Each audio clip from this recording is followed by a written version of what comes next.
Je vous demande d'arrêter tout ce que vous faites. Arrêtez. Respirez profondément. Je sais que vous portez un fardeau que personne autour de vous ne soupçonne. Peut-être une douleur que vous dissimulez derrière un sourire. Peut-être cette angoisse qui vous serre la poitrine au milieu de la nuit, quand tout le monde dort et que vous êtes là, seul, à fixer le plafond, vous demandant si vous survivrez à une nouvelle journée. Peut-être une trahison qui a brisé votre confiance en 1000 morceaux, au point que vous ne savez plus comment la recoller. Ou peut-être ce diagnostic du médecin qui semble avoir réécrit votre vie à coups de stylo rouge, effaçant tous vos projets. Peut-être les factures s'accumulent-elles, l'argent ne tiendra-t-il pas jusqu'à la fin du mois, et vous regardez le réfrigérateur avec une boule dans la gorge. Je ne sais pas exactement quel est votre combat, mais je sais du plus profond de mon cœur que vous en menez un. Et je sais autre chose. Vous n'êtes pas seul. Je sais que cette phrase peut paraître facile à dire. Je sais que lorsque la douleur est réelle, lorsque la peur est palpable, lorsque la pression est écrasante, entendre quelqu'un dire « vous n'êtes pas seul » peut sembler un cliché vide de sens. Mais je vous en prie, ne fermez pas cette vidéo tout de suite, car ce que je vais vous montrer aujourd'hui n'est pas une simple formule de motivation. Ce ne sont pas des conseils de développement personnel génériques. Ce que je vais partager avec vous aujourd'hui, ce sont des vérités écrites il y a des milliers d'années et qui continuent de transformer des vies encore aujourd'hui, des vérités qui ont déjà sauvé des personnes des profondeurs les plus sombres, des vérités qui ont déjà redonné espoir à des cœurs qui avaient tout perdu. Et ces vérités ont le pouvoir de faire exactement la même chose pour vous, ici et maintenant, à cet instant précis. Sais-tu ce qui se passe au cœur d'une bataille? La première chose que l'ennemi tente de faire, c'est de te convaincre que tu te bats seul. Il veut te faire croire que tu n'as personne à tes côtés, que personne ne se soucie de toi, que Dieu est loin, distrait, trop occupé avec d'autres personnes, d'autres problèmes, d'autres prières plus importantes que les tiennes. L'ennemi veut que tu te sentes petit, insignifiant, abandonné, car il sait qu'un guerrier qui se sent seul est un guerrier qui commence à baisser son bouclier. Et quand le bouclier est baissé, les coups font plus mal.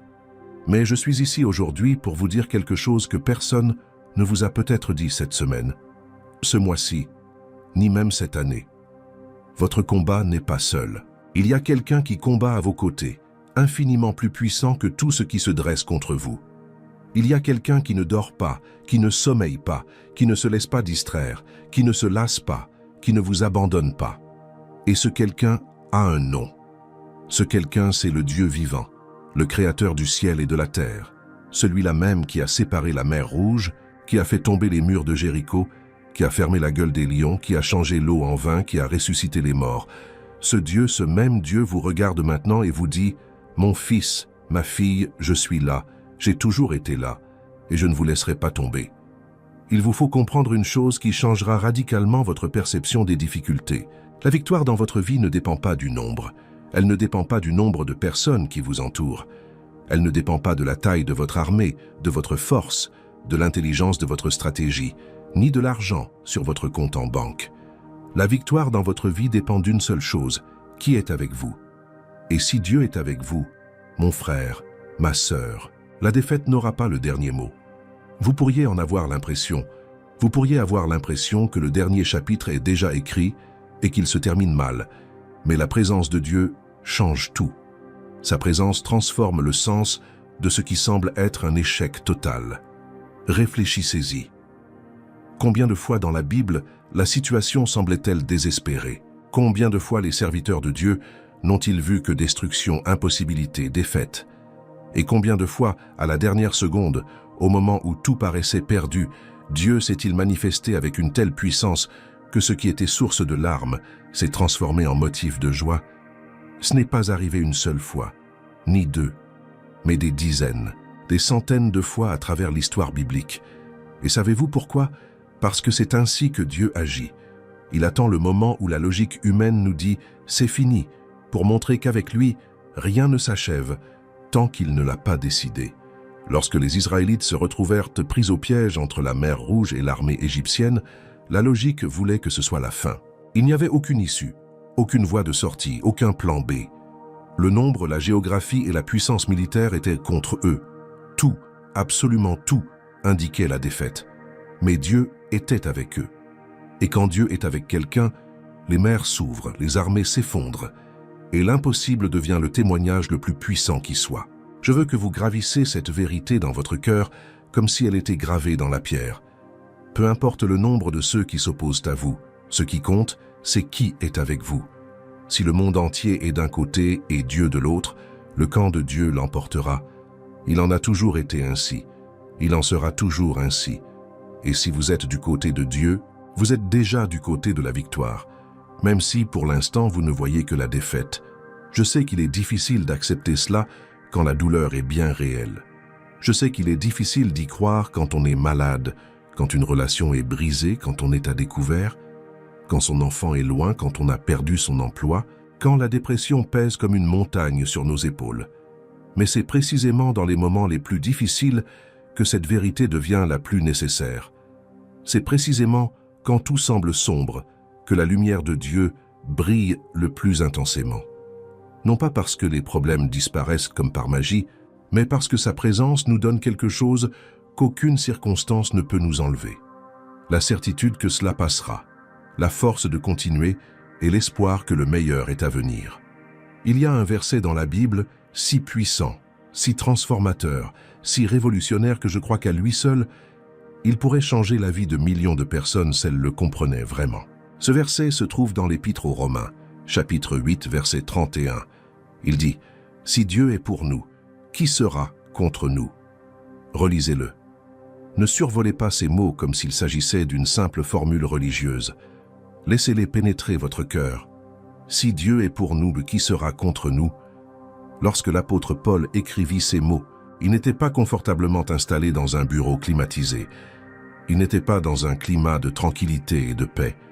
Paul avait été emprisonné, flagellé, lapidé, naufragé, persécuté, trahi par ceux qu'il considérait comme ses frères. Il connaissait la douleur, il connaissait la souffrance, il connaissait l'abandon humain. Et c'est précisément au cœur de cette tempête qu'il leva les yeux au ciel et déclara avec une conviction inébranlable « Si Dieu est pour nous, qui sera contre nous ?» Cette question n'est pas rhétorique par hasard. Paul ne posait pas une question philosophique destinée à un débat académique. Il déclarait la guerre à toute peur, tout doute, tous les mensonges que l'ennemi tente d'instiller dans le cœur des enfants de Dieu.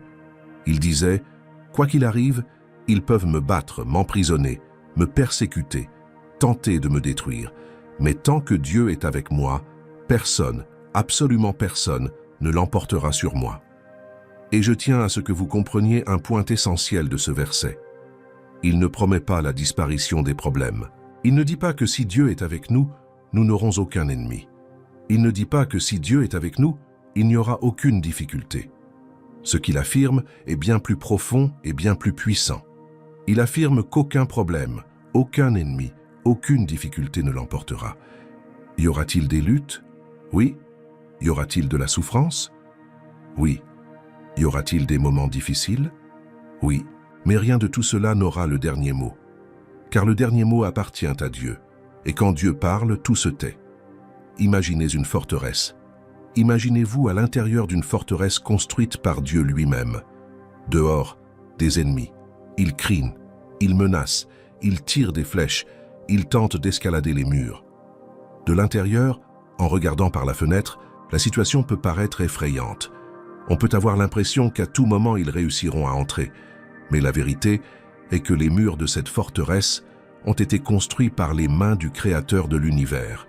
Aucune arme, aucune stratégie, aucune force, en ce monde ou au-delà, n'est capable de détruire ce que Dieu a bâti. Les ennemis peuvent crier autant qu'ils veulent, ils peuvent menacer autant qu'ils veulent, mais ils n'entreront pas, car celui qui garde cette forteresse n'est pas un garde humain qui peut dormir, qui peut se laisser distraire, qui peut faillir. Celui qui garde cette forteresse, c'est Dieu lui-même. Et il ne faillit jamais, jamais. Maintenant, je veux aborder un point fondamental qui vous permettra de tenir bon au cœur de la bataille. L'ennemi utilise cette technique avec une habileté redoutable. Il cherche à vous isoler. La stratégie la plus ancienne et la plus efficace du mal est l'isolement. Imaginez un lion à la chasse. Que fait-il? Il n'attaque pas tout le troupeau. Il repère l'animal seul, isolé, à l'écart du groupe. Et c'est celui-là qu'il attaque. l'ennemi agit exactement de la même manière avec vous. Il cherche à vous séparer de Dieu, de l'Église, de ceux qui vous aiment, de la parole, de la prière, car il sait que tant que vous restez connectés, il n'a aucun pouvoir sur vous. Et comment s'y prend-il? Par le mensonge. Des mensonges si bien tissés, si subtils, si déguisés en vérité que souvent, on ne se rend même pas compte qu'on est trompé. Il murmure à l'oreille. Dieu ne t'écoute pas. Tu as tant prié et rien n'a changé. Tes prières n'atteignent même pas le plafond. Dieu t'a abandonné. Tu as fait trop d'erreurs, trop péché, trop échoué. Il n'y a pas de retour en arrière. Tu ne mérites pas l'amour de Dieu. Regarde ta vie, regarde tes choix, regarde tes erreurs. Comment Dieu pourrait-il aimer quelqu'un comme toi? Reconnaissez-vous ces voix, ces pensées? Si oui, je dois vous dire quelque chose avec toute l'urgence de mon cœur. Ces voix ne viennent pas de Dieu. Ce sont des mensonges. Ce sont des stratégies calculées pour vous faire lâcher prise et vous laisser errer seul dans les ténèbres. Et si vous errez seul dans les ténèbres, vous trébuchez. Si vous trébuchez, vous tombez. Si vous tombez, l'ennemi vient et dit « Tu vois, je te l'avais bien dit ». Et le cycle se répète. Vous tombez, vous vous sentez coupable, vous vous éloignez encore plus de Dieu par honte, et plus vous vous éloignez, plus vous devenez vulnérable, et plus vous devenez vulnérable, plus vous retombez. Voilà le cycle que l'ennemi veut instaurer dans votre vie. Mais aujourd'hui, ici et maintenant, ce cycle est brisé, car la vérité que Dieu veut que vous entendiez aujourd'hui, est totalement différente de ce que l'ennemi murmure. La vérité, c'est que Dieu entend chacune de vos prières. Absolument chacune.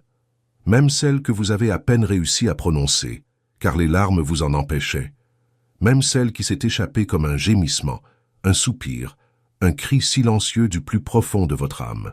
Dieu a entendu. Et non seulement il a entendu, mais il se soucie de vous. Le psaume 145, verset 18, dit que « L'Éternel est près de tous ceux qui l'invoquent, de tous ceux qui l'invoquent en vérité. » Proche, pas loin, distrait, occupé. Proche, si proche que si vous tendez la main avec foi, vous sentirez sa présence à vos côtés. En vérité, aucun péché n'est trop grand pour que Dieu ne puisse le pardonner. Aucun péché n'est assez puissant pour annuler la grâce répandue sur la croix du calvaire. Lorsque Jésus est mort sur cette croix, il n'est pas mort seulement pour les petits péchés, pour les péchés acceptables, pour les péchés que la société ferme les yeux. Il est mort pour tous les péchés, pour les plus grands, les plus honteux, ceux que vous n'avez jamais avoués à personne, ceux qui vous font pleurer au milieu de la nuit, ceux dont l'ennemi se sert pour vous accuser chaque jour. Le sang de Jésus est plus puissant que n'importe quel péché. Et quand Dieu pardonne, il ne pardonne pas à moitié. Il ne pardonne pas avec des réserves. Il pardonne pleinement, totalement et pour l'éternité. La vérité, c'est que vous n'êtes pas défini par vos erreurs. Vous n'êtes pas défini par ce que les autres disent de vous. Vous n'êtes pas défini par les murmures de l'ennemi. Vous êtes défini par ce que Dieu dit de vous. Et ce que Dieu dit, c'est que vous êtes aimé, choisi, pardonné, restauré, fortifié, protégé et destiné à une vie pleine de sens et de victoire. Voilà votre véritable identité. Et aucun mensonge venu des enfers ne peut changer ce que le ciel a déjà proclamé. Je voudrais maintenant vous raconter une histoire biblique qui illustre parfaitement ce dont nous parlons. Il s'agit de l'histoire d'Élisée et de l'armée invisible. Elle se trouve dans le 2e livre des Rois, chapitre 6. Le roi de Syrie était en guerre contre Israël et furieux car tous ses plans militaires avaient été déjoués. Il découvrit que le prophète Élisée était celui qui révélait au roi d'Israël chaque mouvement de l'armée syrienne. Le roi de Syrie décida donc d'éliminer Élisée. Il envoya des chevaux, des chars et une grande armée qui encerclèrent à la ville de Dothan où se trouvait Élisée pendant la nuit. Au petit matin, lorsque le serviteur d'Élisée se leva et sortit, il vit une immense armée, lourdement armée, encerclant la ville de toutes parts. Il n'y avait aucune issue, aucune échappatoire. C'était une condamnation à mort. Et le serviteur fit ce que n'importe lequel d'entre nous aurait fait. Il paniqua. Il courut vers Élisée et s'écria, désespéré, « Oh, mon Seigneur, que faire? Voyez cette question. Que faire ?» C'était le cri de celui qui, face à l'immensité de la situation, comprenait son terrible désavantage. C'était le cri de celui qui ne voyait qu'avec ses yeux et ne pressentait que la destruction imminente.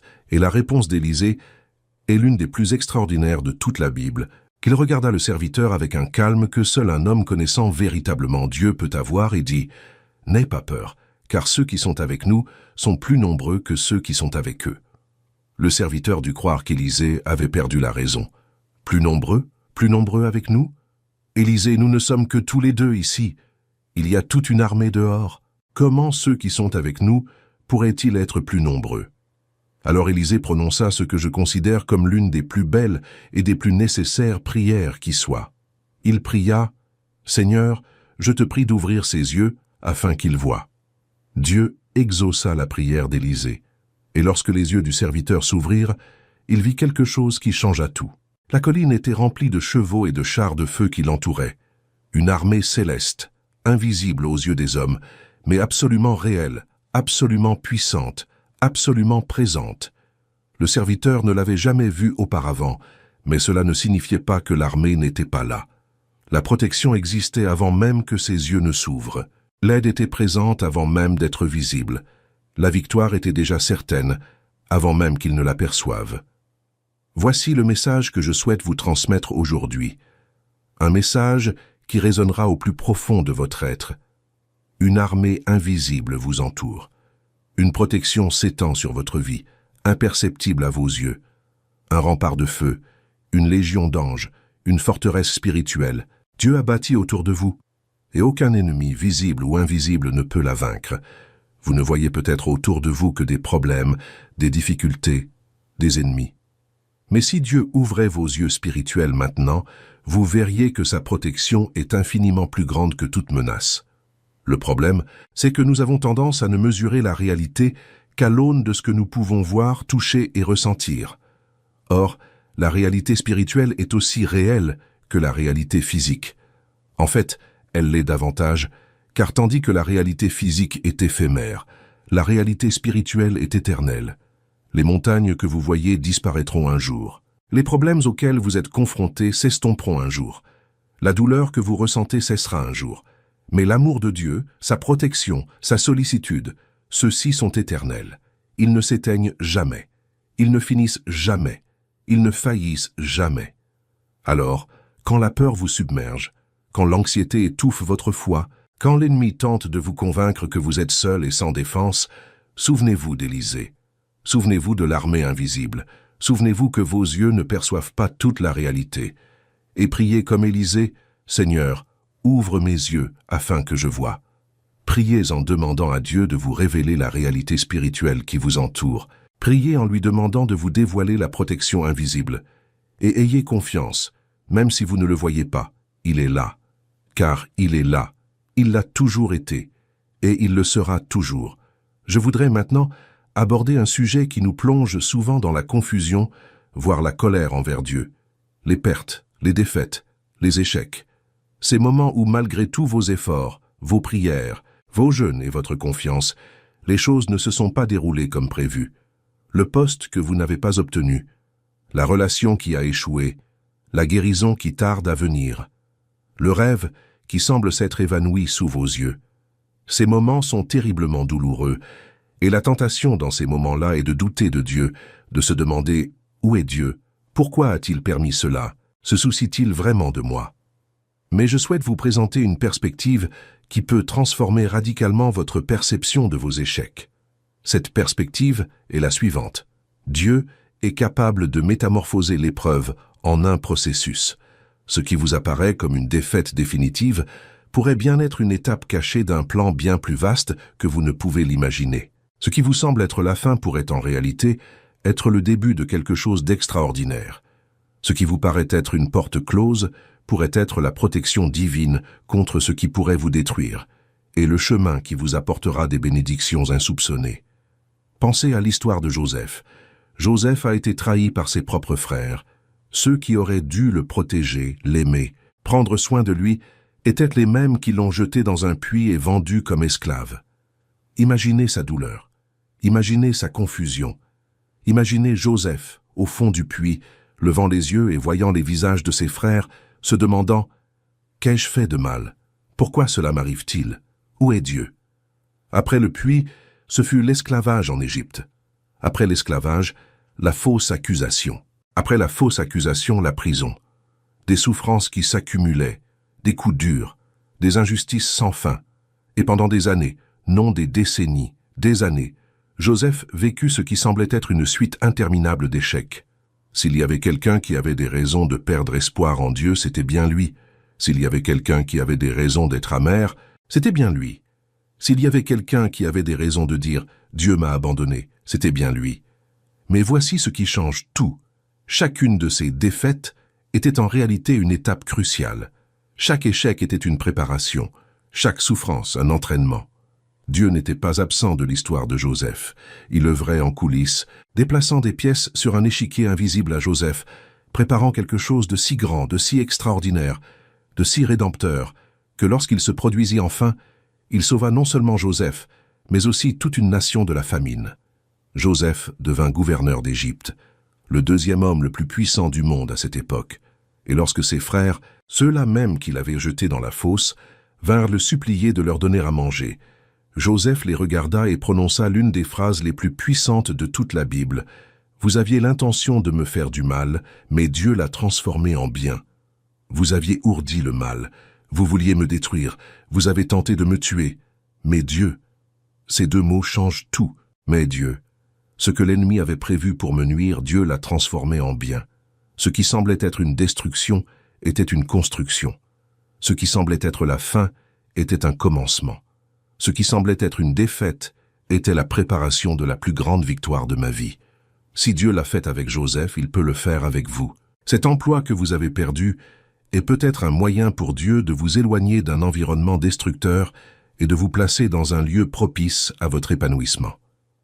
Cette relation qui s'est terminée est peut-être une protection divine contre une personne qui vous aurait fait encore plus de mal, vous préparant ainsi à rencontrer quelqu'un qui vous aimera véritablement. Cette maladie que vous traversez est peut-être une épreuve que Dieu utilise pour vous fortifier, vous faire mûrir et vous préparer à un ministère de réconfort qui transformera la vie des autres. Je ne dis pas que la douleur n'est pas réelle. Elle l'est. Je ne dis pas que la souffrance est agréable, elle ne l'est pas, mais je dis qu'entre les mains de Dieu, aucune souffrance n'est vaine, aucune larme n'est versée en vain, aucune nuit sombre n'est sans raison. L'apôtre Paul l'a compris comme peu d'autres. Paul était un homme qui a souffert d'une manière que la plupart d'entre nous ne peuvent même pas imaginer. Il a été emprisonné, flagellé, lapidé, naufragé, persécuté, trahi, laissé pour mort. Et dans une de ses lettres, il a écrit quelque chose qui semble contradictoire au premier abord. « Quand je suis faible, c'est alors que je suis fort. » Comment cela se fait-il? Comment la faiblesse se transforme-t-elle en force? La réponse se trouve dans ce que Dieu a dit à Paul lorsqu'il a demandé qu'on lui retire une mécharde dans la chair. « Ma grâce te suffit, car ma puissance s'accomplit dans la faiblesse. » Comprenez bien ceci. Dieu ne laisse pas vos souffrances être vaines. Il ne les ignore pas.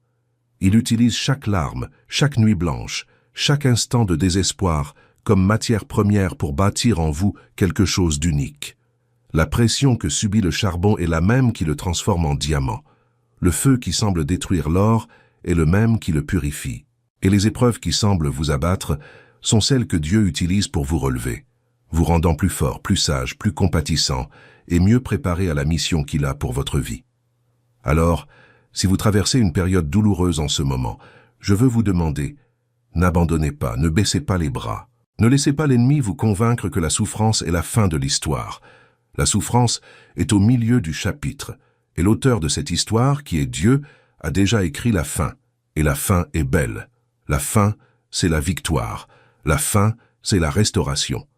La fin, c'est tout ce pourquoi vous avez prié, demandé et rêvé, et bien plus encore, beaucoup plus encore. Car, comme il est écrit, les choses que Dieu a préparées pour ceux qui l'aiment sont si extraordinaires que l'œil n'a point vu, que l'oreille n'a point entendu, et que rien n'est monté au cœur de l'homme. Je voudrais m'adresser un instant à vous. Oui, à vous qui regardez cette vidéo.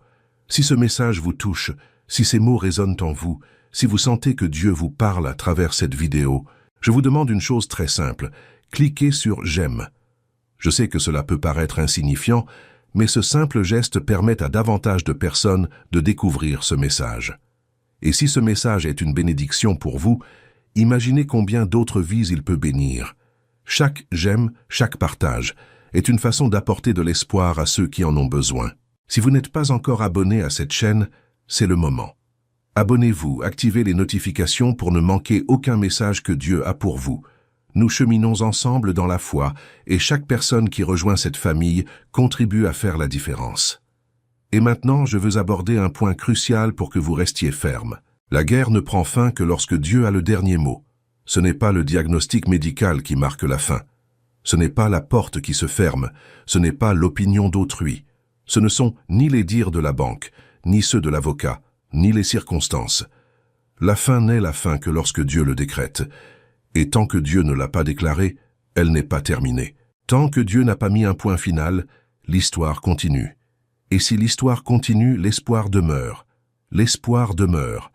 Un miracle est encore possible. Il repense à David face à Goliath. Tous, absolument tous, ont vu la même chose. Un géant contre un enfant. Un guerrier aguerri en armure, armé jusqu'aux dents, contre un jeune berger muni d'une fronde et de 5 pierres. Les soldats d'Israël étaient terrifiés. Le roi Saül était terrifié. Le propre frère de David se moquait de lui. Chacun avait déjà décidé de la fin de cette histoire. Pour eux, le dénouement était écrit. Goliath allait écraser David. Ce n'était qu'une question de secondes. Mais David savait quelque chose que les autres ignoraient. Il savait que ce combat n'était pas le sien, mais celui du Seigneur. David savait que la taille du géant importait peu, car son Dieu était infiniment plus grand, et lorsqu'il courut vers Goliath, il ne courut pas avec l'assurance de quelqu'un qui savait lancer une pierre avec précision, mais avec l'assurance de celui qui savait que Dieu était avec lui. Et une simple pierre, guidée par la main de Dieu, terrassa le géant qu'une armée entière n'avait pas osé affronter. Quel est le Goliath qui se dresse devant vous? Quel géant vous menace, vous intimide, tente de vous convaincre que vous êtes trop petit, trop faible, trop incapable? Il peut s'agir d'une maladie, de dette, d'une dépendance, d'une dépression, d'une situation familiale conflictuelle. Cela peut être n'importe quoi. Mais je vous le dis, au nom de Jésus, votre Goliath n'est pas plus grand que votre Dieu. Et tout comme Dieu a donné la victoire à David, il peut vous donner la victoire. La même main qui a guidé la pierre de David est celle qui guide votre vie. Et cette main ne se trompe pas. Elle ne s'est jamais trompée.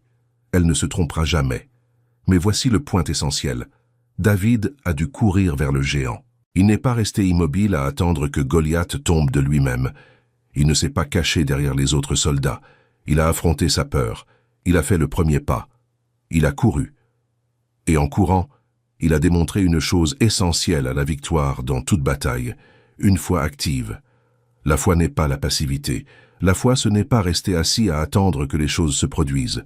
La foi, c'est faire le premier pas même quand la peur vous crie de rester immobile. La foi, c'est courir vers le géant même quand tous les autres fuient. La foi, c'est prier et agir. La foi, c'est avoir confiance et avancer.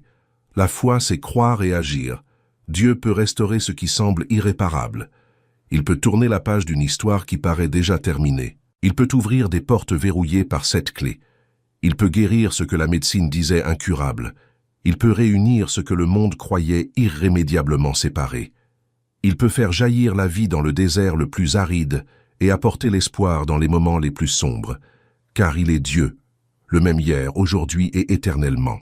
Le Dieu qui accomplissait des miracles il y a 2000 ans est le même Dieu qui est à vos côtés maintenant. Et s'il n'a pas changé, sa puissance non plus, son amour non plus, sa volonté de vous bénir, de vous guérir, de vous restaurer et de vous donner la victoire est restée la même. Je sais que certains se disent peut-être « c'est bien beau tout ça, mais comment faire? Comment le mettre en pratique? Comment garder la foi quand tout s'écroule autour de moi ?» C'est une question légitime et sincère. Et je tiens à vous donner une réponse tout aussi sincère. La foi est la réponse au milieu du chaos. Mais la foi n'est pas un sentiment. Ce n'est pas une émotion, ce n'est pas quelque chose que l'on ressent ou que l'on cesse de ressentir. La foi est une décision quotidienne, consciente et délibérée de faire confiance à Dieu quelles que soient les circonstances. La Bible définit magistralement la foi dans Hébreux, chapitre 11, verset 1. Or, la foi est une ferme assurance des choses qu'on espère, une démonstration de celles qu'on ne voit pas. Relisez ce passage. La foi est certitude, non pas un espoir fragile, ni un désir timide, ni un peut-être. Certitude. Une certitude absolue, inébranlable, non négociable. Ce que Dieu a promis s'accomplira. Et cette certitude existe avant même que vous ne la voyiez, avant même que vous ne la touchiez, avant même que vous ne la ressentiez. La foi est la preuve des choses que nous ne voyons pas. Cela signifie que la foi voit ce que les yeux ne voient pas. La foi touche ce que les mains ne peuvent atteindre. La foi ressent ce que les sens ne perçoivent pas. Et la foi agit comme un bouclier. Paul, écrivant aux Éphésiens, dit « Prenez le bouclier de la foi, avec lequel vous pourrez éteindre toutes les flèches enflammées du malin. » Toutes, pas seulement quelques-unes, pas la plupart. Toutes. Chaque trait de peur, chaque flèche de doute, chaque flèche de désespoir, chaque projectile de mensonge que l'ennemi lance contre vous peut être éteint par le bouclier de la foi. Mais pour que le bouclier soit efficace, il faut le lever. Il faut l'utiliser. Il faut consciemment, chaque jour, lever le bouclier de la foi et dire « Je ne céderai pas, je ne reculerai pas, je n'abandonnerai pas, car mon Dieu est fidèle, et ce qu'il a promis, il l'accomplira. » La foi ne repose pas sur les sentiments. Je dois le répéter car c'est fondamental. La foi ne repose pas sur les sentiments. Il y aura des jours où vous ne ressentirez pas la présence de Dieu. Il y aura des jours où la prière semblera vaine, la Bible lointaine et le silence assourdissant. Ces jours-là, l'ennemi tentera de vous convaincre que Dieu vous a abandonné, que la foi est inefficace, que vous perdez votre temps. Mais c'est précisément dans ces moments-là que la foi prouve sa valeur. Car la vraie foi n'est pas celle qui agit seulement quand tout va bien. La vraie foi est celle qui agit précisément quand rien ne va bien. C'est continuer à marcher avec Dieu même quand tout vacille, continuer à prier même quand le ciel semble d'un noir d'encre, continuer à avoir confiance même quand tout semble indiquer le contraire. Imaginez un pilote volant à l'intérieur d'un épais nuage. Il ne voit rien, ni l'horizon, ni le sol, ni aucun autre avion.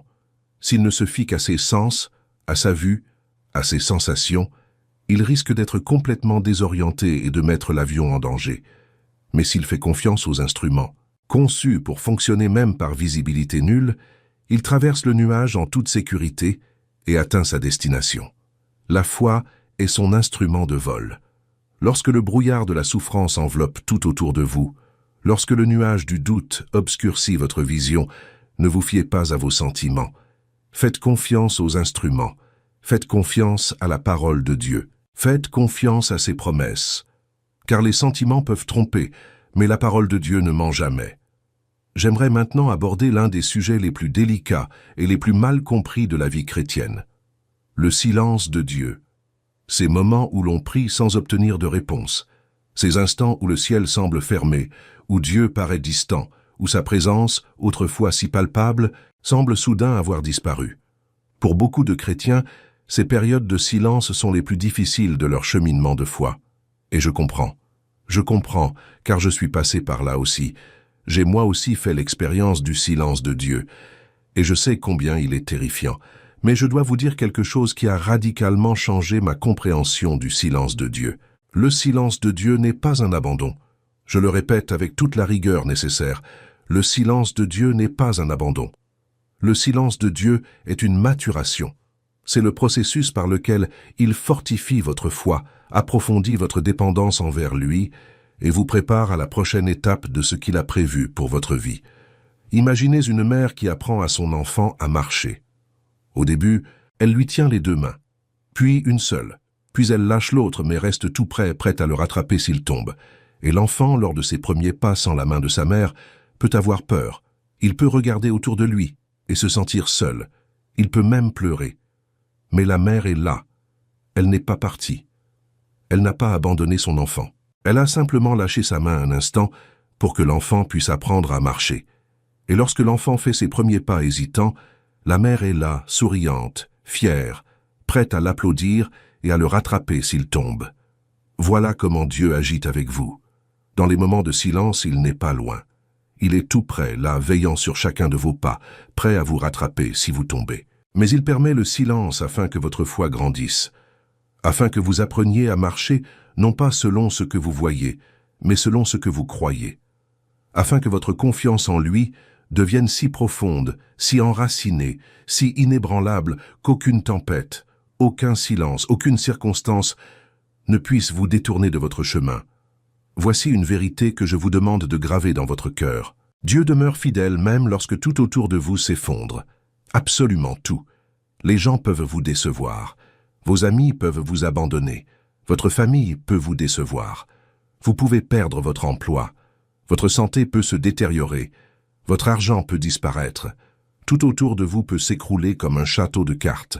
Mais Dieu demeure, inébranlable, immuable, fidèle. La deuxième épître à Timothée, chapitre 2, verset 13, dit « Si nous sommes infidèles, il demeure fidèle, car il ne peut se renier lui-même. » Cela signifie que la fidélité de Dieu ne dépend pas de votre fidélité.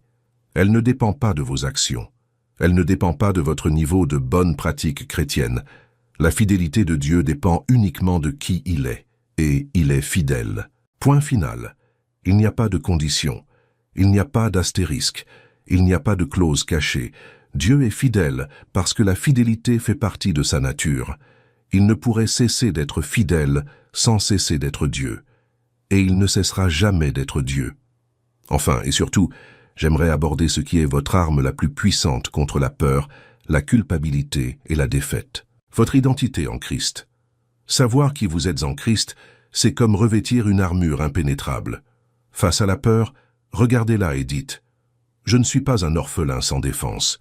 Je suis un enfant du Dieu très haut. Le Créateur de l'univers est mon Père. » Face à la culpabilité, regardez-la et dites « Je ne suis pas condamné. Je suis pardonné. Le sang de Jésus m'a lavé et purifié de tout péché. » Face à la défaite qui tente de vous définir, regardez-la et dites « Je ne suis pas un échec. Je suis plus que vainqueur par celui qui m'a aimé. » La Bible dit, dans la première épître de Pierre, chapitre 2, verset 9, « Mais vous êtes une race élue, un sacerdoce royal, une nation sainte, un peuple acquis, afin que vous annonciez les louanges de celui qui vous a appelé des ténèbres à son admirable lumière. » Relisez ce passage. Vous êtes un peuple élu. Vous n'avez pas été choisi par hasard. Vous n'avez pas été sélectionné par erreur. Dieu vous a choisi consciemment, délibérément, intentionnellement. Vous êtes un sacerdoce royal. Vous n'êtes pas n'importe qui. Vous n'êtes pas un citoyen ordinaire du royaume de Dieu. Vous êtes de sang royal. Vous avez un accès direct au trône du roi des rois. Vous êtes une nation sainte, mise à part, consacrée, destinée à un dessein qui dépasse tout ce que vous pouvez imaginer. Vous êtes un peuple acquis, racheté, acquis. Le prix payé pour vous a été le sang du Fils de Dieu. Cela signifie que votre valeur est inestimable. Rien ni personne ne peut diminuer votre valeur, car elle a été déterminée par le prix que Dieu a payé pour vous. Et ce prix est le plus élevé qui ait jamais existé. Lorsque vous intégrez cette identité, lorsque vous cessez de vous voir à travers le miroir du monde et commencez à vous voir à travers celui de la parole de Dieu, tout change. La peur perd son emprise, car vous savez que votre Père est le Dieu tout-puissant. La culpabilité se tait, car vous savez que vous êtes pardonné pleinement et pour l'éternité. La défaite perd son sens, car vous savez que vous êtes plus que vainqueur. Et l'ennemi perd toute sa stratégie, car lorsque vous savez qui vous êtes en Christ, aucun de ses mensonges ne peut vous ébranler. Imaginez quelqu'un s'adressant à un prince et lui disant « Tu n'es rien, tu es insignifiant, personne ne se soucie de toi. » Le prince regarderait cette personne et rirait, car le prince connaît son père, il connaît sa famille, il connaît son destin. Les paroles de ce menteur n'ont aucun pouvoir sur lui, car il connaît son identité. Il en va exactement de même pour vous.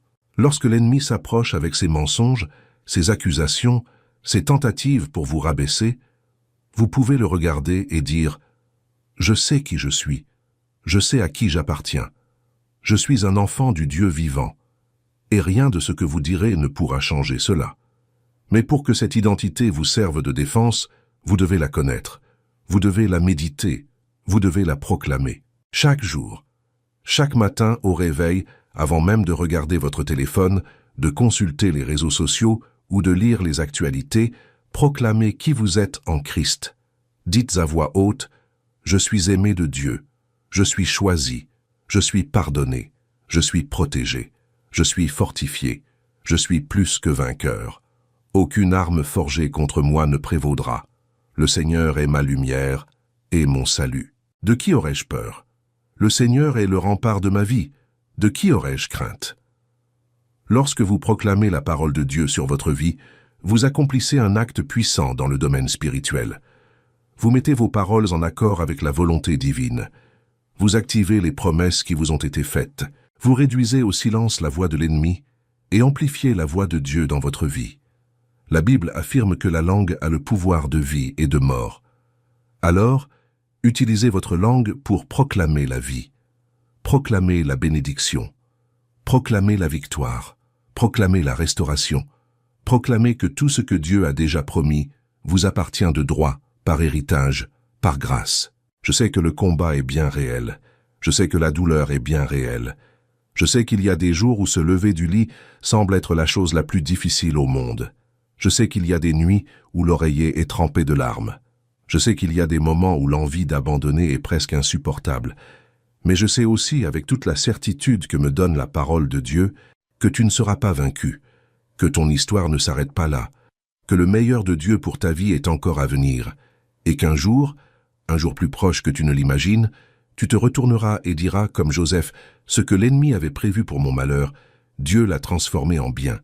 Je souhaite maintenant revenir sur l'histoire d'Élisée et souligner un détail profondément révélateur. Lorsque le roi d'Israël vit l'armée syrienne à sa merci, il demanda à Élisée, « Dois-je frapper? Dois-je frapper ?» Il voulait tuer ses ennemis, mais Élisée lui dit, « Ne les frappe pas. Donne-leur du pain et de l'eau afin qu'ils mangent et boivent, puis retourne auprès de leur maître. » Élisée ordonna de nourrir l'ennemi. Telle est la nature de Dieu.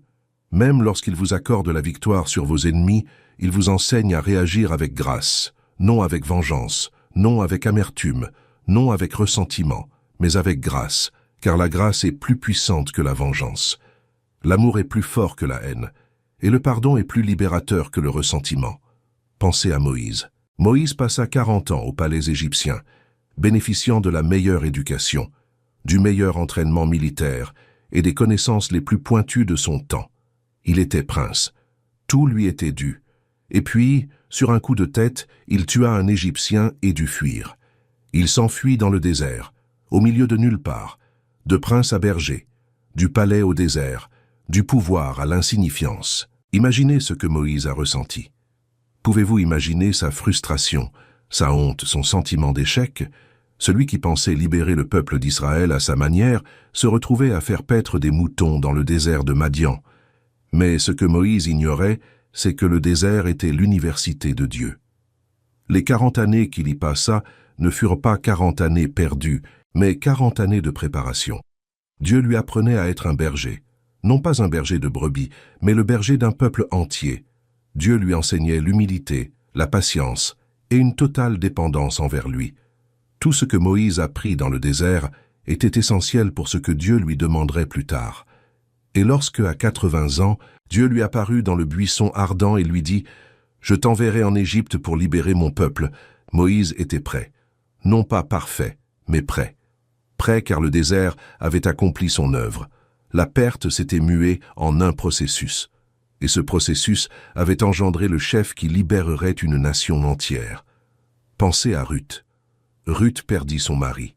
Elle devint veuve, étrangère, pauvre, sans avenir.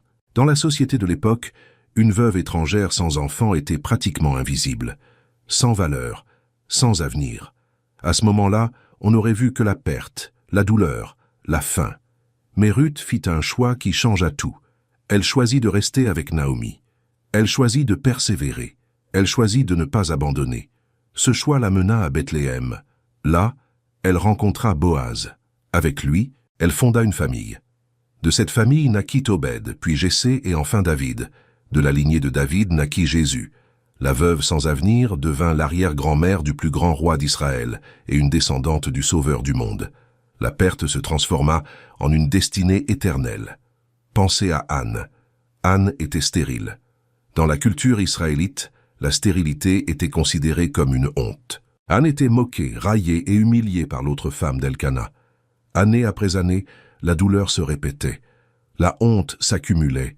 Le désir inassouvi d'avoir un enfant pesait comme une pierre sur sa poitrine. Anne pleurait tellement qu'elle n'arrivait plus à manger. Et dans le temple, priant avec une telle ferveur que le prêtre Élie la crut ivre, Anne confia son âme à Dieu. Et Dieu l'entendit, et Dieu exauça. Et Samuel naquit.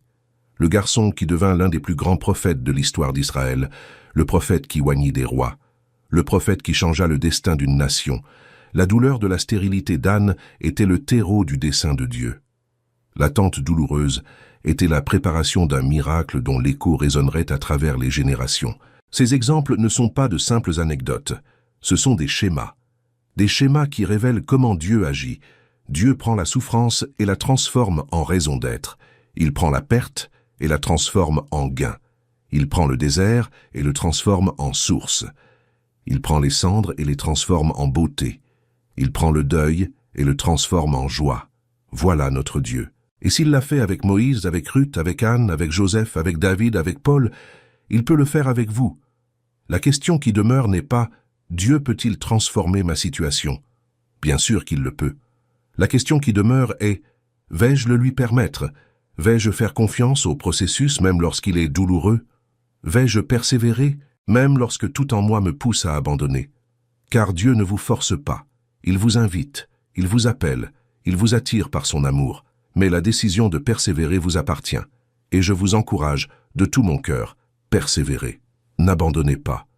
Le chemin sera peut-être douloureux, mais le résultat vaut chaque larme. Et cela nous amène directement à la question de la guerre et de qui a le dernier mot. Nous vivons dans une société de l'immédiateté. Nous voulons tout de suite. Nous voulons la guérison, tout de suite. Nous voulons des bénédictions, tout de suite.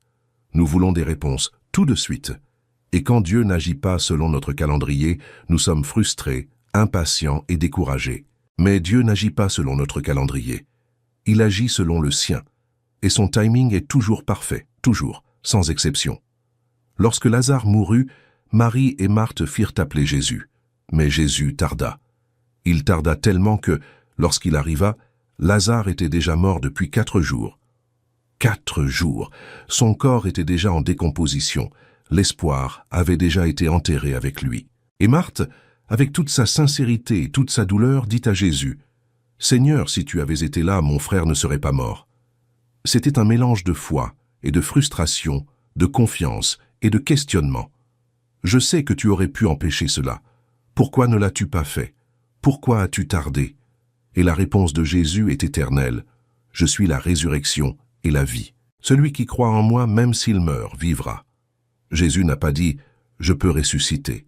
Il a dit « je suis la résurrection ». Ce n'est pas quelque chose qu'il fait, c'est ce qu'il est. La résurrection n'est pas une capacité de Jésus, c'est sa nature. Et si la résurrection est sa nature, alors tout ce qu'il touche reprend vie. Absolument tout. Le mariage qui s'est éteint, le rêve qui s'est éteint, l'espoir qui s'est éteint, la santé qui s'est éteinte, la joie qui s'est éteinte. Si Jésus le touche, cela reprend vie, car il est la résurrection. Alors Jésus se rendit au tombeau et leur dit d'enlever la pierre. Marthe protesta, « Seigneur, il sent déjà mauvais, car cela fait 4 jours qu'il est là. » Voyez comment la logique humaine tente de limiter la puissance de Dieu. Cela fait déjà 4 jours, c'est trop tard, c'est fini, il n'y a plus rien à faire. Combien de fois avez-vous dit cela à Dieu? Seigneur, c'est trop tard, ça fait trop longtemps. La situation est déjà désespérée et en peste. Il n'y a plus rien à faire. Mais Jésus regarda Marthe et dit, « Ne t'ai-je pas dit que si tu crois, tu verras la gloire de Dieu? Si vous croyez, si vous gardez la foi, si vous ne renoncez pas, si vous ne cédez pas à la logique humaine qui prétend qu'il est trop tard, vous verrez. Vous n'en entendrez pas parler, vous ne le lirez pas, vous verrez, de vos propres yeux. La gloire de Dieu, dans votre vie, dans votre situation, dans votre histoire. » Et Jésus s'écria, « Lazare sort. » Et Lazare sortit, vivant. Après 4 jours de mort, après 4 jours dans le tombeau, après 4 jours pendant lesquels tous avaient déjà accepté la fin. Lazare sortit, car quand Jésus parle, la mort obéit. Quand Jésus appelle, les morts ressuscitent. Quand Jésus décide que ce n'est pas la fin, ce n'est pas la fin. Point final. Si Jésus a pu ressusciter un homme mort depuis 4 jours, que ne peut-il pas faire pour la situation désespérée de votre vie? Ce rêve que vous avez enterré, Jésus peut le faire renaître? Ce mariage auquel vous avez renoncé, Jésus peut le sauver. Cette maladie que les médecins disaient incurable, Jésus peut la guérir. Cette situation financière catastrophique, Jésus peut la rétablir. Rien, absolument rien n'est impossible pour lui. Et tant qu'il n'a pas dit « c'est fini », ce n'est pas fini. Je sais que vous vous demandez peut-être « et si ce n'est pas la volonté de Dieu ? Et si Dieu veut que je traverse cette épreuve ?»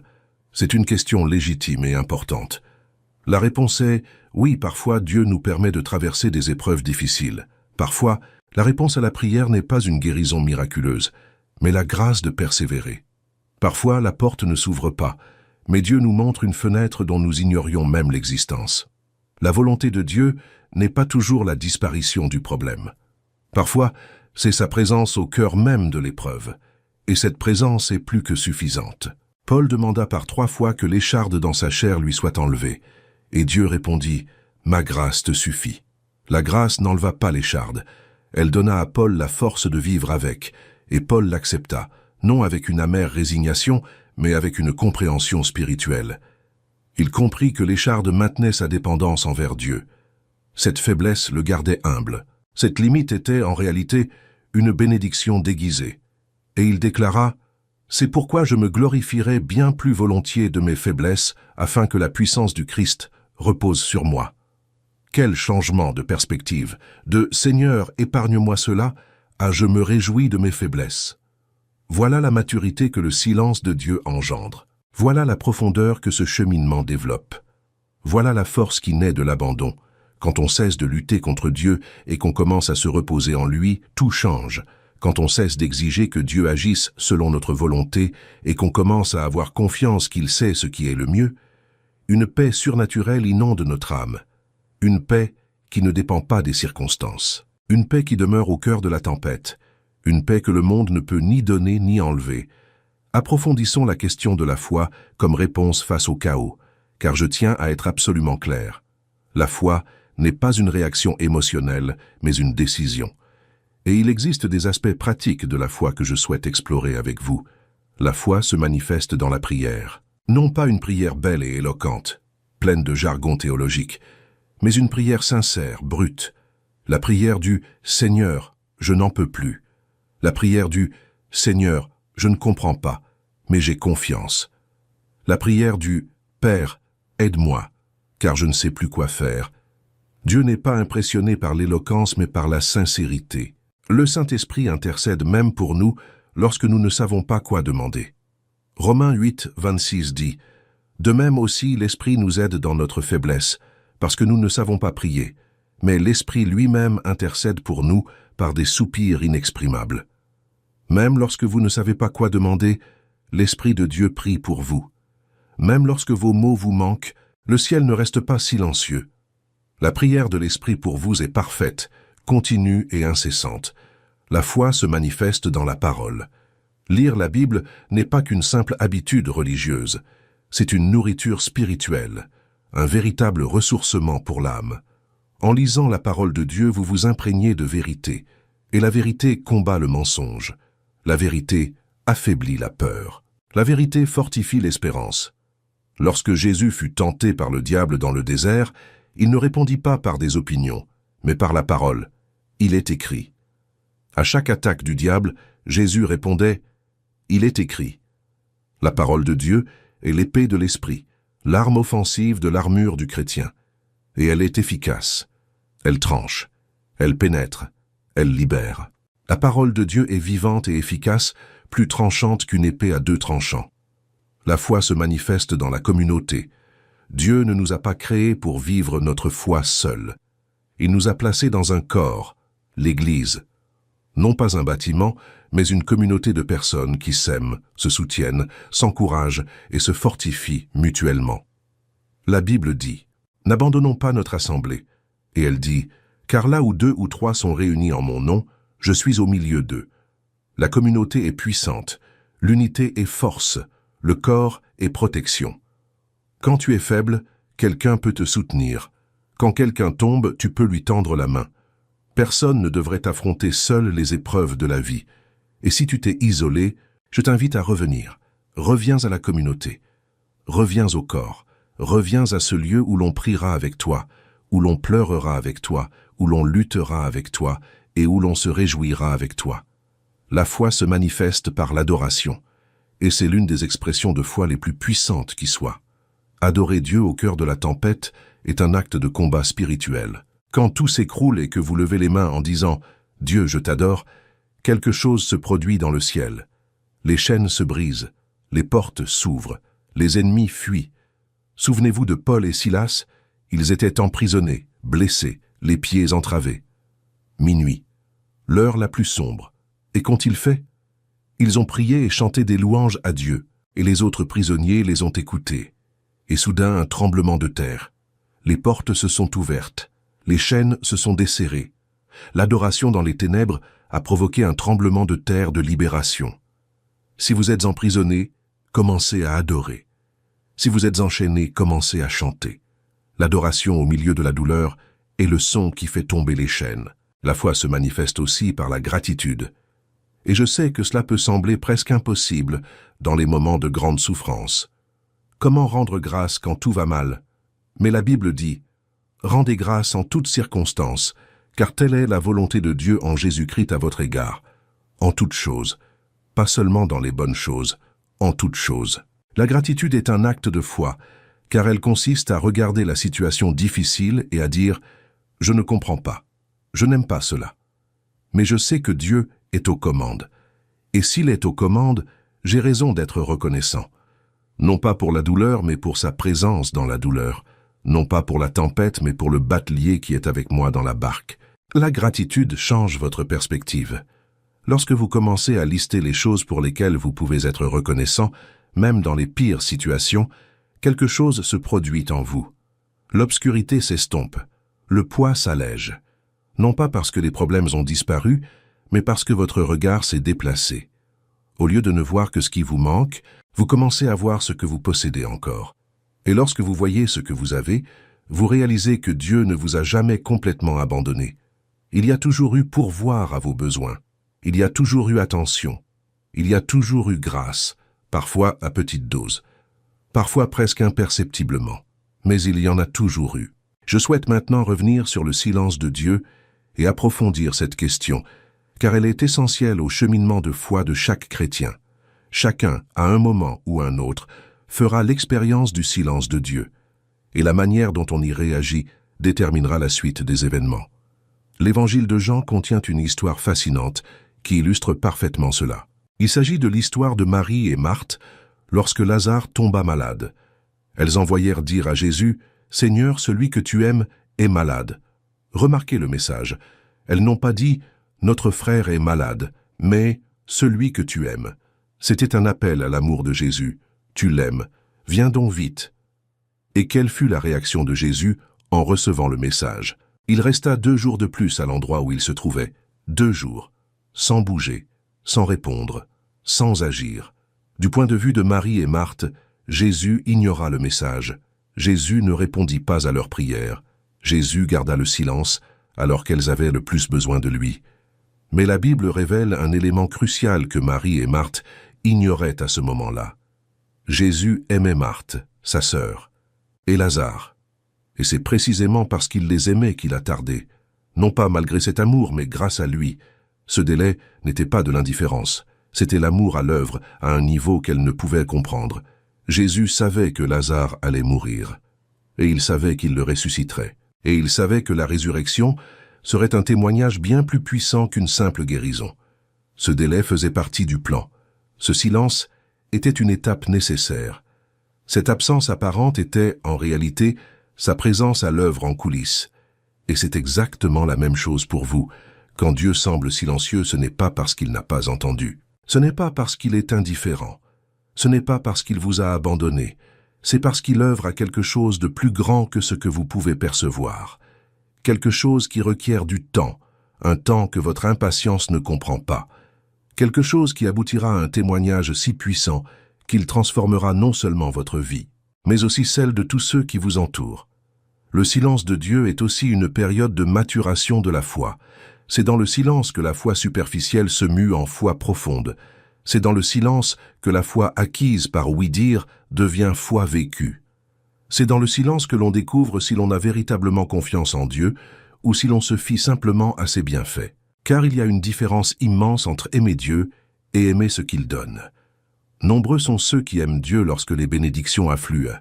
Mais lorsque les bénédictions cessent, lorsque le silence s'installe, ces mêmes personnes se détournent. Leur foi résidait dans les dons reçus, non dans celui qui les dispense. Le silence de Dieu révèle où se trouve notre cœur. Et cette révélation, aussi douloureuse soit-elle, est nécessaire pour que notre foi devienne authentique, profonde et inébranlable. Dieu demeure fidèle en silence. Les Lamentations, chapitre 3, versets 22 et 23, écrites durant la période la plus sombre de l'histoire d'Israël, lorsque Jérusalem fut détruite, le temple incendié et le peuple exilé, disent « C'est grâce à la miséricorde de l'Éternel que nous ne sommes pas anéantis, car sa miséricorde est sans fin. Elle se renouvelle chaque matin, grande est ta fidélité. » Au cœur de la plus grande tragédie, au plus profond des ténèbres, Jérémie leva les yeux et proclama « Grande est ta fidélité », non pas parce que la situation était favorable, elle était terrible, mais parce que Dieu est fidèle quelles que soient les circonstances. Sa fidélité n'est pas une réaction aux événements, mais un attribut de son caractère. Il est fidèle quand tout va bien, et il l'est tout autant quand tout va mal. La situation change, mais Dieu, lui, demeure immuable. Et ceci nous amène au dernier point, et peut-être le plus crucial. Votre identité en Christ comme rempart contre la peur, la culpabilité et le désespoir. J'ai déjà mentionné 1 Pierre 2, 9, mais je souhaite approfondir ce sujet. Car votre identité en Christ n'est pas qu'un beau concept théologique. C'est votre armure la plus puissante. C'est le fondement sur lequel repose toute votre vie spirituelle. Et si ce fondement est fragile, tout s'écroule. Mais s'il est solide, rien ne peut vous abattre. Qui êtes-vous en Christ? Dressons-en la liste. Tu es enfant de Dieu. Jean 1, 12. Mais à tous ceux qui l'ont reçu, à ceux qui croient en son nom, il a donné le pouvoir de devenir enfants de Dieu. Ni employés, ni serviteurs, mais enfants, avec tous les droits, tous les privilèges, tout l'héritage d'un enfant. Tu as un accès direct au Père. Tu peux appeler le Créateur de l'univers Abba, Père, Papa. Quelle intimité, quelle proximité, quel privilège. Tu es une nouvelle création. 2 Corinthiens 5, 17. Si quelqu'un est en Christ, il est une nouvelle créature. Les choses anciennes sont passées. Voici, toutes choses sont devenues nouvelles. Ton passé ne te définit pas. Tes erreurs ne te définissent pas. La personne que tu étais avant le Christ n'existe plus. Tu es nouveau, complètement nouveau. C'est comme si Dieu avait effacé l'ancien fichier et en avait créé un nouveau à partir de zéro. Les traces du passé peuvent subsister dans ta mémoire, mais elles n'existent pas dans les archives de Dieu. Il les a effacées. Il les a jetés dans l'océan de l'oubli. Il les a séparés de toi comme l'Orient est séparé de l'Occident. Vous êtes plus que vainqueurs. Romains 8, 37. Mais dans toutes ces choses, nous sommes plus que vainqueurs par celui qui nous a aimés. Pas seulement vainqueurs, plus que vainqueurs. Cela signifie que notre victoire n'est pas acquise de justesse.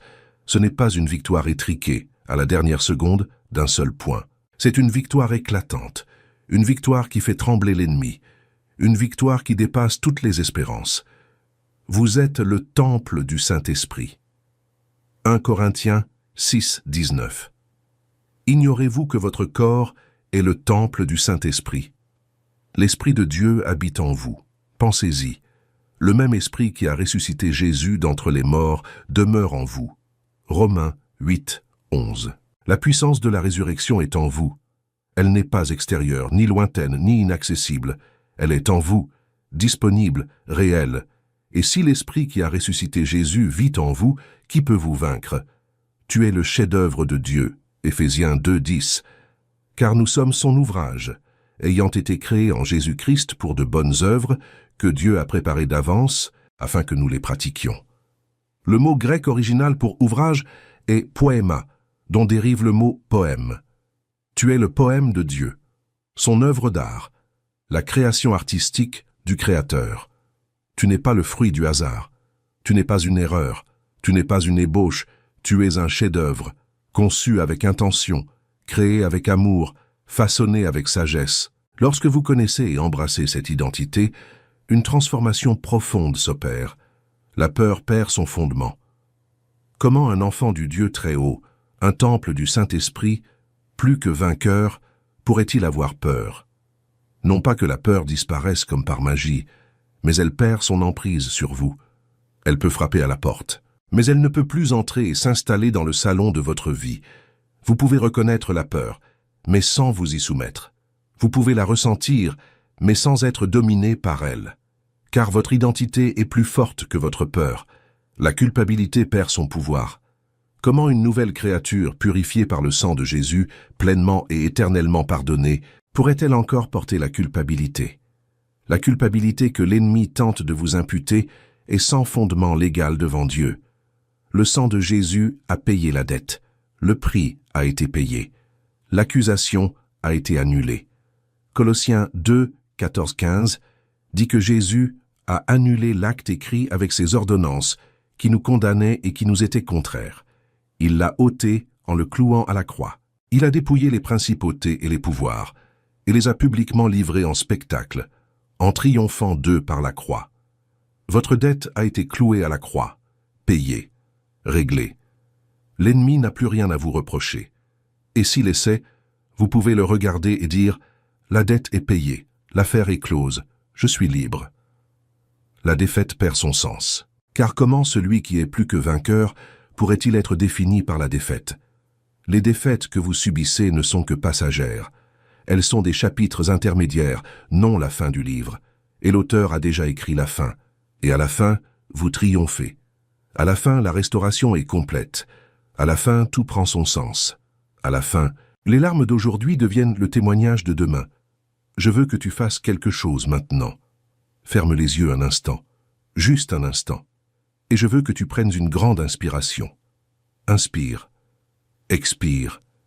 Et je veux que tu dises, à voix haute ou dans le silence de ton cœur, ces mots. Je suis un enfant de Dieu. Je suis aimé inconditionnellement.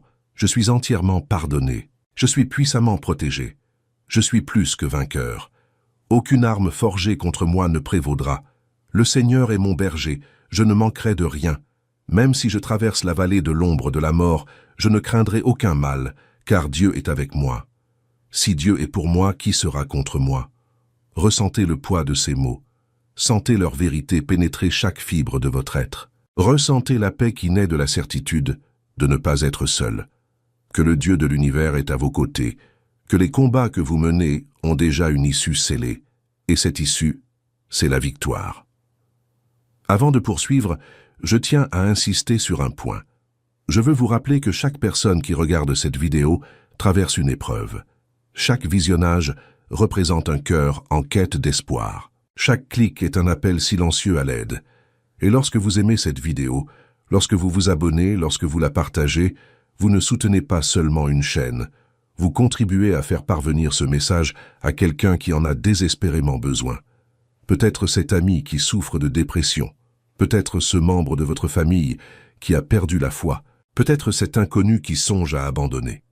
Votre simple geste d'aimer et de partager pourrait être l'instrument dont Dieu se sert pour sauver une vie. Pensez-y. Continuons et approfondissons le sujet. J'aimerais maintenant aborder la mise en pratique de tout ce que nous avons vu.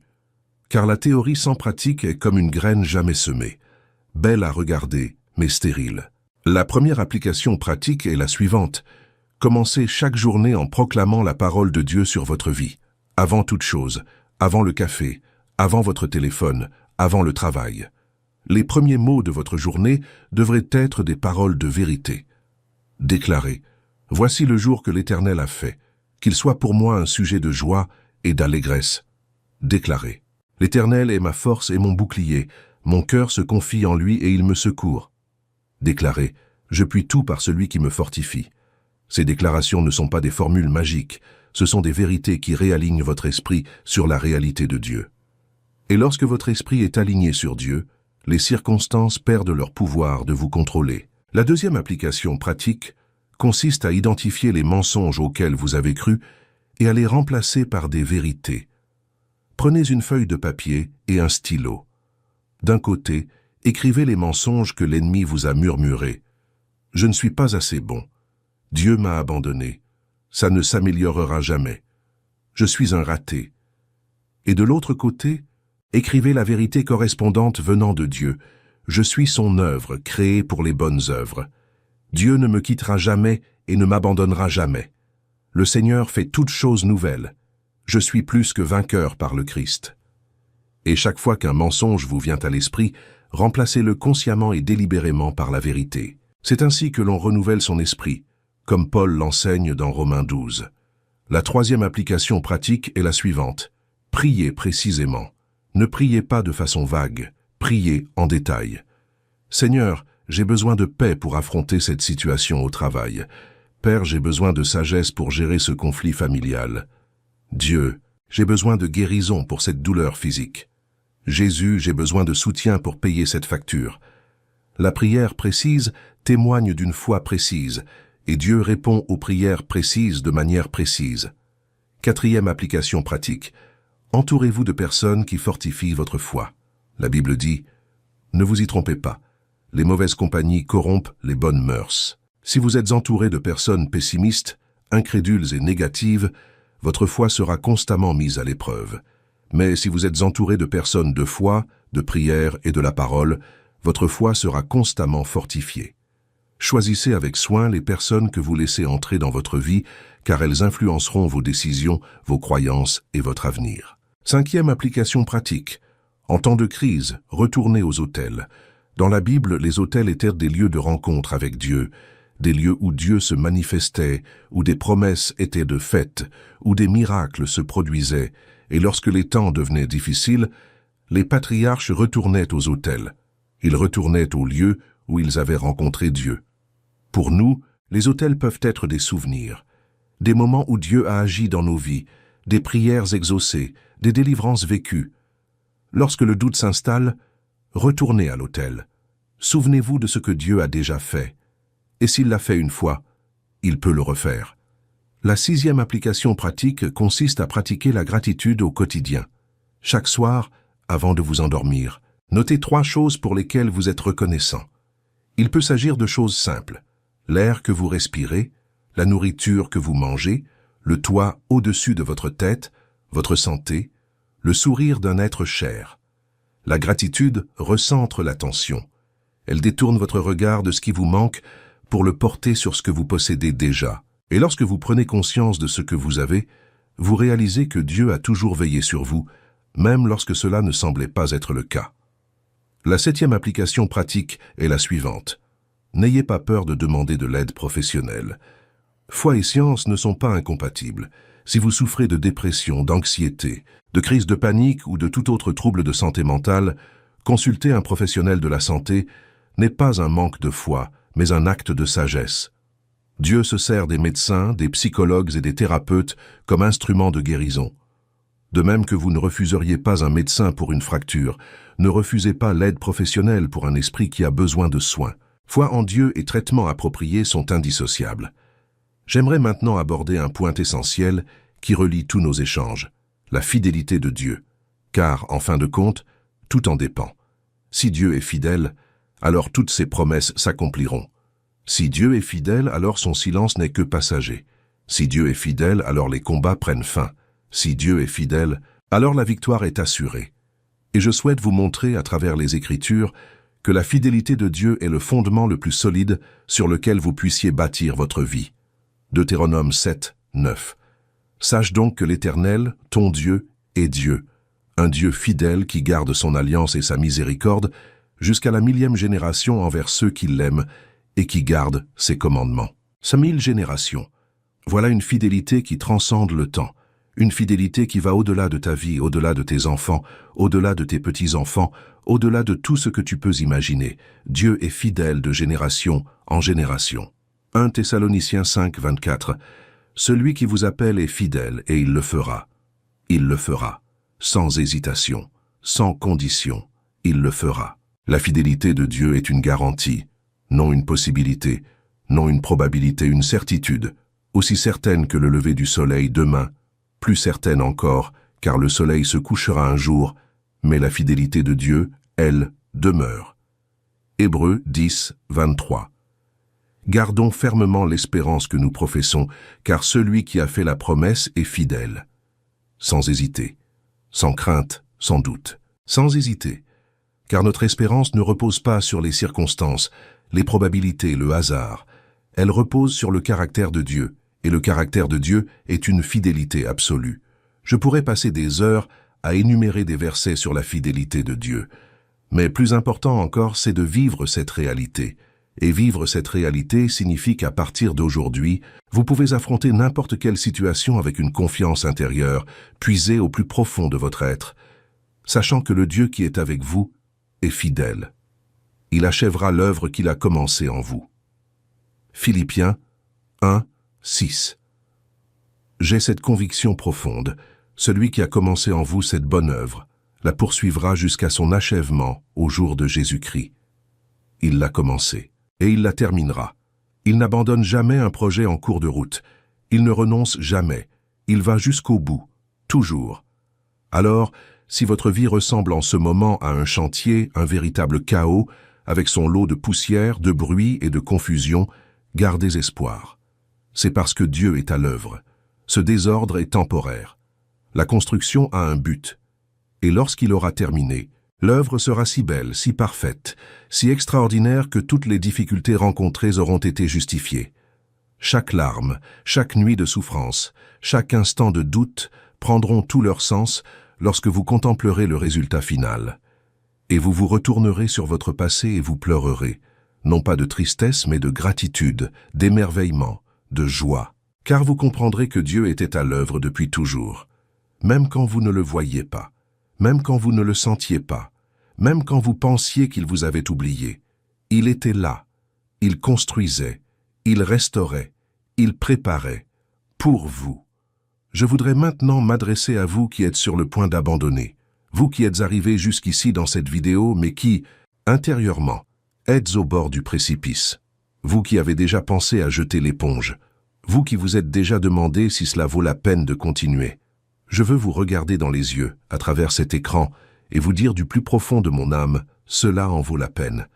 Continuer en vaut la peine. Chaque seconde de résistance en vaut la peine. Chaque jour où vous vous levez et affrontez la situation, même sans force en vaut la peine. La Bible dit en Galates 6, 9, « Ne nous lassons pas de faire le bien, car, au moment opportun, nous récolterons, si nous ne nous relâchons pas. » L'essentiel réside dans la fin, si nous ne nous relâchons pas. La bénédiction viendra, la récolte viendra, la réponse viendra. Mais la condition est de ne pas abandonner, de ne pas faiblir, de ne pas s'arrêter, de continuer, un pas après l'autre, un jour après l'autre, une prière après l'autre. Ne considérez pas le chemin dans son ensemble. Concentrez-vous sur le prochain pas, uniquement sur le prochain pas, et ayez confiance que Dieu vous le montrera en temps voulu. Jacques 5, 11 dit, « Voici, nous tenons pour heureux ceux qui sont patients. Vous avez entendu parler de la patience de Job, et vous avez vu la fin que le Seigneur a accordée à Job. Le Seigneur est plein de miséricorde et de compassion. » La fin que le Seigneur a accordée à Job. Job avait tout perdu, absolument tout. Ses enfants, ses richesses, sa santé, sa réputation. Ses amis l'ont accusé. Sa femme lui a dit de maudire Dieu et de mourir. Job était au plus profond du gouffre qu'un être humain puisse connaître. Mais il n'a pas abandonné. Il a dit, « Même s'il me tue, je garderai confiance en lui. » Et à la fin, Dieu a restauré Job. Non seulement il l'a restauré, mais il lui a rendu le double de tout ce qu'il avait perdu. Le double. La restauration de Dieu surpasse toujours la perte. La bénédiction qui suit la tempête est plus grande que celle qui existait auparavant. Car Dieu ne se contente pas de restaurer, il multiplie. Si Job a pu endurer ce qu'il a enduré et être guéri, si Joseph a pu être vendu, emprisonné, puis gouverner l'Égypte, si David a pu affronter un géant avec une pierre et le vaincre, si Élisée a pu être entouré d'une armée et protégé par des chevaux et des chars de feu, si Paul a pu être flagellé, emprisonné, et continuer à chanter des louanges, si Lazare a pu rester mort 4 jours et ressusciter, alors votre situation, aussi désespérée qu'elle puisse paraître, n'est pas impossible pour Dieu. Rien n'est impossible pour lui, absolument rien. Amen et amen. Je sais que ce message était long, mais je ne pouvais pas le raccourcir car chaque mot compte. Votre combat mérite chaque verset, votre foi mérite chaque encouragement. Et j'espère de tout cœur que quelque chose de ce que j'ai dit aujourd'hui a touché votre cœur. N'oubliez pas, vous n'êtes pas seul. Dieu est avec vous. Le combat est le sien. La victoire est vôtre. Le meilleur est à venir. Pour conclure, je vous invite à faire 3 choses. Premièrement, aimez cette vidéo. Ce simple geste permettra à davantage de personnes de découvrir ce message. Et quelqu'un a autant besoin de l'entendre que vous en aviez besoin aujourd'hui. Deuxièmement, abonnez-vous à la chaîne et activez les notifications. De nombreux autres contenus de ce genre sont à venir. Des messages qui fortifieront votre foi, réconforteront votre cœur et vous rappelleront les vérités que l'ennemi tente de vous faire oublier. Troisièmement, et surtout, commentez. Exprimez votre foi dans les commentaires. Racontez ce que Dieu vous a inspiré pendant cette vidéo. Partagez votre histoire, vos épreuves, vos victoires. Car en partageant, vous fortifiez non seulement votre propre foi, mais aussi celle de tous ceux qui liront votre commentaire. Votre histoire peut être une source d'espoir pour quelqu'un. Votre témoignage peut être une lumière pour quelqu'un. Votre commentaire peut être une réponse à une prière. Si cette vidéo vous a touché, partagez-la avec quelqu'un qui a besoin d'entendre ce message. Envoyez-la à cet ami qui traverse une période difficile. Envoyez-la à ce membre de votre famille qui a perdu espoir. Envoyez-la à ce collègue qui paraît fort en apparence, mais qui souffre intérieurement. Chaque partage est une graine d'espoir semée dans une terre peut-être aride, mais que Dieu peut faire germer. Merci d'être resté aussi longtemps. Merci de votre temps. Merci d'avoir ouvert votre cœur. Puisse la vérité partagée aujourd'hui s'enraciner profondément en vous. Puisse-t-elle devenir une part intégrante de votre être. Puisse-t-elle vous soutenir dans les moments difficiles et vous aider à célébrer les bons